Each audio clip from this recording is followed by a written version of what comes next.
अस्सलाम वालेकुम दोस्तों, मेरा नाम डॉक्टर लियसगर है और आज की इस वीडियो में हम डिस्कस करने जा रहे हैं second year biology chapter evolution की बुक एक्सरसाइज के एमसीक्यूज को। तो आज के इस लेक्चर को शुरू करने से पहले एज यूजुअल आपसे रिक्वेस्ट करेंगे कि अगर आपने अब तक हमारे इस चैनल को सब्सक्राइब नहीं किया जो कि सिंह बोर्ड टीचिंग के नाम से है, तो काइंडली आज ही आप हमारे इस चैनल को सब्सक्राइब करें और साथ ही साथ बेल आइकन को लाजमी क्लिक करें ताकि हमारी अपलोड करदा तमाम इंपॉर्टेंट वीडियोस की नोटिफिकेशन आपको रिसीव हो सके। तो आइए हम स्टार्ट करते हैं। विच ऑफ द फॉलोइंग, सबसे पहले एमसीक्यू नंबर 1 की बात करेंगे। विच of the following was supporting the theory of special creation. याद रखिएगा, एक है थ्योरी ऑफ एवोल्यूशन, एक है थ्योरी ऑफ स्पेशल क्रिएशन। तो चार साइंटिस्ट का नाम दिया हुआ और उसमें पूछा जा रहा है कि इनमें से कौन सा साइंटिस्ट है जो स्पेशल थ्योरी ऑफ क्रिएशन को सपोर्ट करता था। Option A George Buffon, option B Lamarck, option C Darwin and option D Soares. तो A B C and D चार ऑप्शन हमारे पास हैं। तो इसका करेक्ट आंसर हमारे पास क्या है? Father Soros. फादर सोरेस जो कि जिन्होंने थ्योरी ऑफ स्पेशल क्रिएशन का जो है वो सबसे पहले कॉन्सेप्ट पेश किया था। इसके साथ कई और लोग भी शामिल थे, कई और साइंटिस्ट भी जो है वो स्पेशल थ्योरी ऑफ क्रिएशन में बिलीव करते थे, लेकिन जॉर्ज बॉफन, लामार्क और डार्विन जो हैं वो थ्योरी ऑफ एवोल्यूशन पर बिलीव करते थे। नंबर 2 है archaeopteryx is a connecting link between. Archaeopteryx एक फॉसिल है जो कि 150 मिलियन ईयर्स अगो जर्मनी के पर्टिकुलर एरिया से ये फॉसिल दरियाफ्त हुआ था। ये जो फॉसिल है वो कौन सी दो लिविंग ऑर्गेनिज्म के दरमियान कनेक्शन को जाहिर करता है? Option A amphibian reptiles, option B reptiles and apes, option C apes and mammals, option D fish and amphibia. A B C and D चार ऑप्शन हमारे पास है। तो archaeopteryx is a connecting link between reptiles and apes. याद रखिएगा, ये fossil था, इसके कुछ फीचर्स रेप्टाइल्स वाले थे और कुछ फीचर्स जो है वो एप्स वाले थे। बाकायदा इस पर हमारा डिटेल लेक्चर मौजूद भी है, वो आप देख भी सकते हैं। तो इसका करेक्ट आंसर हमारे पास है B, reptiles and apes. Next हमारे पास है all of the following are homologous except. भैया इसमें आपको जो ऑप्शन दिए गए हैं इसमें कहा जा रहा है कि ये तमाम के तमाम जो है वो होमोलोगस ऑर्गन है, एक्सेप्ट सिवाय।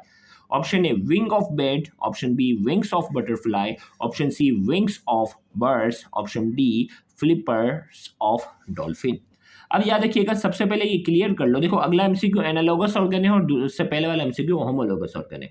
होमोलोगस ऑर्गन वो होते हैं जिनका स्ट्रक्चर जो है वो सेम होता है, स्ट्रक्चर जो है वो सेम होता है, लेकिन जो है वो फंक्शन जो है वो डिफरेंट होता है।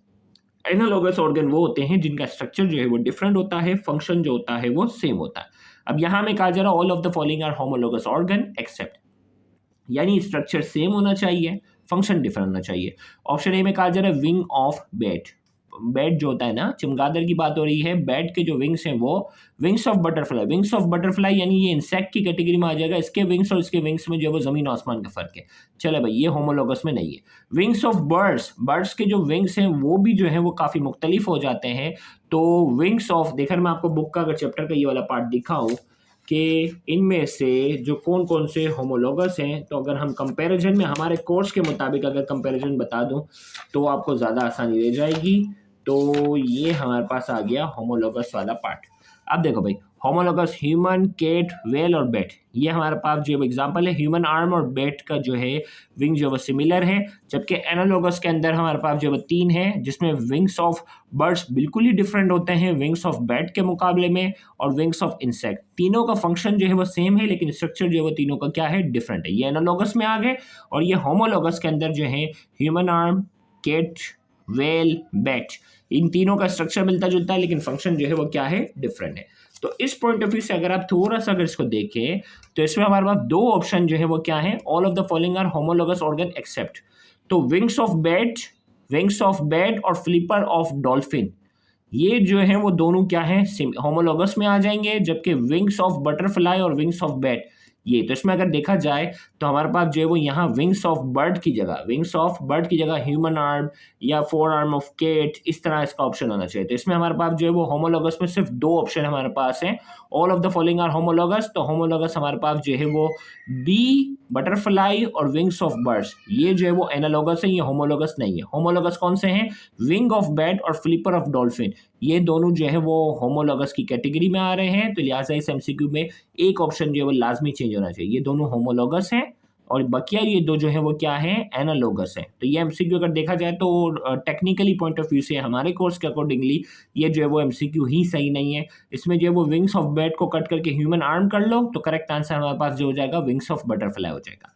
अब ये एमसीक्यू सही है, which of the following are analogous organ except. Analogous में क्या है भाई, फंक्शन सबका सेम होना चाहिए, स्ट्रक्चर भले जो भी हो। Wings of insect, wings of birds, wings of bat, ये तीनों जो है वो उड़ने का काम करते हैं, जबकि ह्यूमन आर्म जो है वो क्या है, एनालोगस में नहीं आएगा, इसका काम उड़ना नहीं है। तो करेक्ट आंसर इसका क्या है, डी।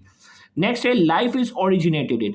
माना जाता है कि जिंदगी जो ओरिजिनेट हुई, जिंदगी की जो शुरुआत हुई वो कहाँ हुई, एयर, वाटर, लैंड या स्पेस।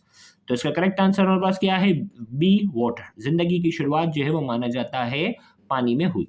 नेक्स्ट हमारे पास है philosophy zoologique was written by. Philosophy zoologique एक बुक है, इस बुक के लिखने वाले साइंटिस्ट का नाम वॉलेस, डार्विन, वेस्टमैन या लामार्क। तो इसका करेक्ट आंसर हमारे पास क्या है, फिलोसफी जोलॉजिक जो है वो कौन सा साइंटिस्ट ने लिखी, लामार्क ने ये बुक लिखी थी। तो करेक्ट आंसर हमारे पास है लामार्क। नेक्स्ट हमारे पास है which of the following is incorrect regarding Lamarck theory of inheritance of acquired character. Lamarck की थ्योरी पढ़ ली ना। अब Lamarck theory of inheritance of acquired character में एक ऑप्शन जो है वो उससे मैच नहीं करता। ऑप्शन ए में कहा जा रहा है use and disuse of the organ inherited. उसने कहा था कि यूज और डिसयूज वाले जो ऑर्गन होते हैं वो इनहेरिट होते हैं, बिल्कुल ये इसने कहा था। कि continuously using of some organ result in its further strengthening in its of spring.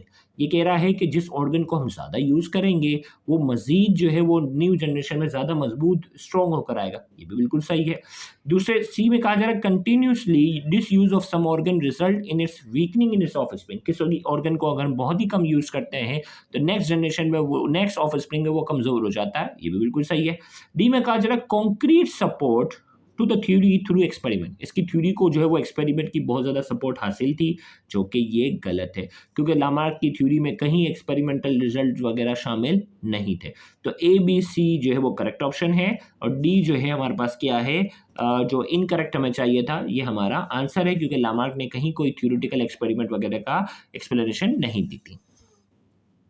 Next हमारे पास है the theory of human population which inspired Darwin was propose by. Theory of human population है जिसने डार्विन को inspire किया था, वो किसने पेश की थी, Malthus, Lyell, Hutton, Wallace. A B C and D. तो हमें बताना है इसमें से करेक्ट आंसर क्या है। माल्थस ने जो है ये थ्योरी ऑफ ह्यूमन पॉपुलेशन जो है वो पेश की थी, तो इसका करेक्ट आंसर है माल्थस। याद रखिएगा लेल का क्या काम था, वॉलेस का क्या काम था, हटन का क्या था, तो contribution of different scientist in making Darwin theory. तो वो हमने बाकायदा एक पूरा डिटेल लेक्चर है कि कौन से साइंटिस्ट ने क्या क्या कॉन्ट्रीब्यूट किया था डार्विन की थ्योरी बनाने में। Theory of natural selection was lacking any support from.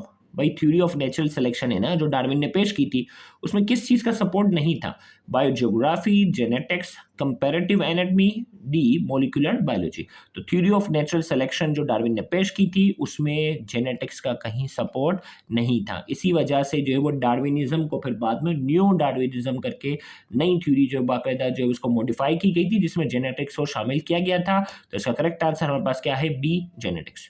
Next हमारे पास है which of the following can not be the disruptive force for Hardy and Weinberg theorem. Hardy and Weinberg theorem जो हमने पढ़ा उसमें कुछ डिसरप्टिव फोर्सेस होती हैं जो हार्डी और वेनबर्ग इक्विलिब्रियम के डिस्टर्ब करती हैं। इनमें कहा जा रहा है कि 4 ऑप्शन आपके पास हैं, एक ऑप्शन ऐसा है जो हार्डी एंड वेनबर्ग थ्योरम को डिसरप्ट नहीं करता। Option A selection, option B non random mating, option C mutation and option D random mating. A B C and D. तो ये बाकायदा हार्डी एंड वेनबर्ग थ्योरम पर पूरा डिटेल लेक्चर है, वो आप देख सकते हैं हमारा। तो उसमें हमारे पास करेक्ट आंसर क्या है, रैंडम मैटिंग। रैंडम मैटिंग जो है वो हार्डी एंड वेनबर्ग थ्योरम को डिसरप्ट नहीं करता, बकिया सिलेक्शन, नॉन रैंडम मैटिंग और म्यूटेशन, ये तीनों जो है वो हार्डी एंड वेनबर्ग इक्विलिब्रियम को डिस्टर्ब करती है। तो यहाँ जाकर हमारा ये आज का लेक्चर जो है वो मुकम्मल हुआ, इसके साथ इस चैप्टर की कंप्लीशन भी मुकम्मल हुई। Thank you very much. अल्लाह हाफ़िज़।